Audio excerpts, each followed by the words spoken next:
ত্রয়োদশ জাতীয় সংসদ নির্বাচন সামনে রেখে সারা দেশে শান্তিপূর্ণ ও সুষ্ঠু নির্বাচন নিশ্চিতে যৌথ বাহিনীর টহল ও মহড়া জোরদার করা হয়েছে। নির্বাচনকে ঘিরে জয়পুরহাট র্যাব ক্যাম্পের মহড়া হয়েছে। সকালে জয়পুরহাটের র্যাব অফিস থেকে একটি টিম প্রধান সড়ক দিয়ে পাঁচুর মোড় হয়ে আরবি সরকারি উচ্চ বিদ্যালয়ে ভোট কেন্দ্রের আশেপাশে অবস্থান নেয় এবং সেখানে প্রধান সড়কে বিভিন্ন যানবাহনে তল্লাশিও চালায়। এই সময় জয়পুরহাট র্যাব ক্যাম্পের স্কট কমান্ডার লেফটেন্যান্ট আল মুমেনের নেতৃত্বে র্যাবের একটি চৌকস দল অংশ নেয়। ঝিনাইদহে নিরাপত্তা জোরদারে মহড়া চালিয়েছে র্যাব ৬।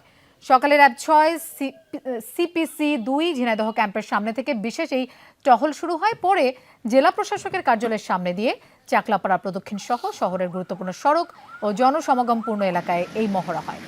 মহড়ায় র্যাবের সদস্যরা টহল, তল্লাশি এবং দ্রুত প্রতিক্রিয়ার বিভিন্ন কৌশল প্রদর্শন করেন।